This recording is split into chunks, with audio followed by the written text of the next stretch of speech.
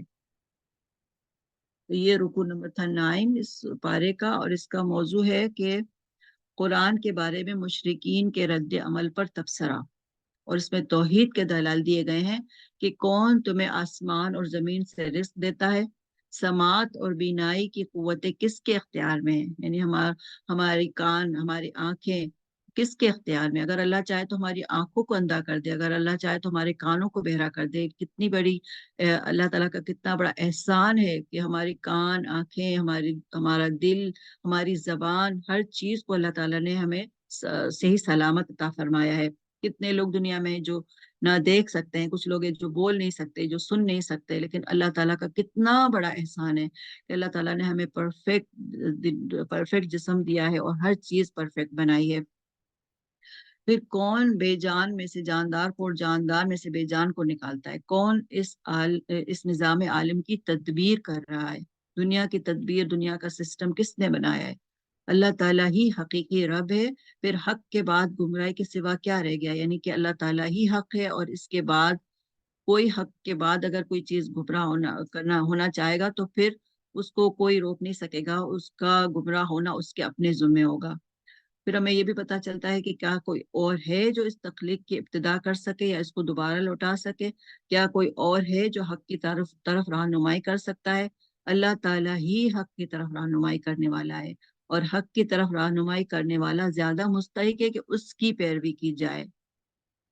تو اس میں پھر اس میں قرآن کے بارے میں مشرکین کا جو رد عمل تھا اس کے بارے میں بات ہوئی کہ قرآن اللہ تعالیٰ کی وحی اور تعلیم کے بغیر تصنیف نہیں کیا جا سکتا۔ اللہ تعالیٰ کی وحی جب آپ صلی اللہ علیہ وسلم پر نازل ہوئی، اس کے بعد ہی قرآن کو تصنیف کیا گیا۔ پھر قرآن پچھلی کتابوں کی تصدیق کرتا ہے، اور الکتاب کی تفصیل ہے، جیسے میں نے ابھی بتایا کہ قرآن پچھلی ساری کتابوں کی تصدیق کرتا ہے، اور قرآن فرما روائے کائنات کی طرف سے، اللہ کی طرف سے ہے۔ اگر تم کہتے ہو کہ پیغمبر نے اسے خود گھڑ لیا ہے تو اس جیسی ایک صورت بنا لاؤ اور اپنے پروردگار کو بلا لو، یعنی جو بھی جھوٹے خدا ان کو بلا لو، ایک صورت، ایک آیت بھی کوئی نہیں بنا سکتا۔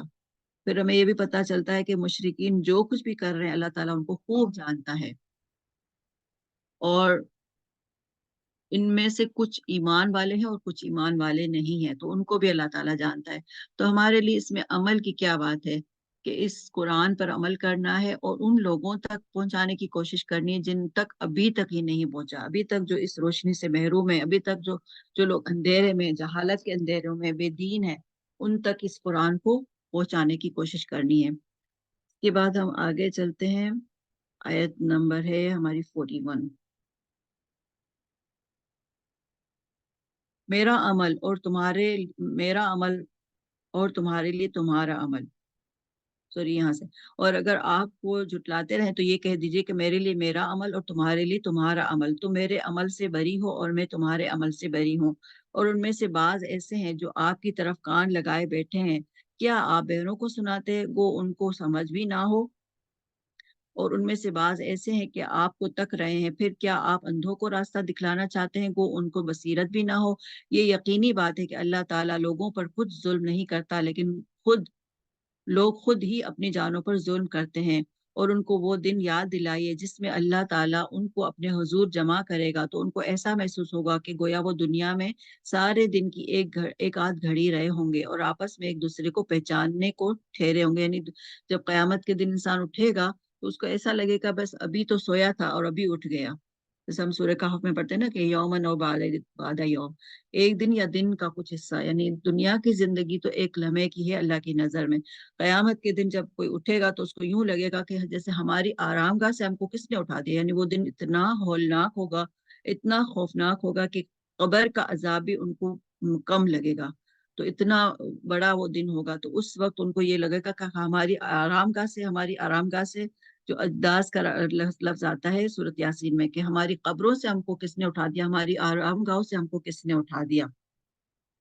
اور پھر ان کو ایسا لگے گا کہ جیسے دنیا میں چند گھڑی رہے ہیں، ایک دن یا آدھ گھڑی رہے ہوں گے، اور آپس میں ایک دوسرے کو پہچاننے کو ٹھہرے ہوں۔ واقعی خسارے میں پڑے وہ لوگ جنہوں نے اللہ کے پاس جانے کو جٹلایا اور وہ ہدایت پانے والے نہ تھے۔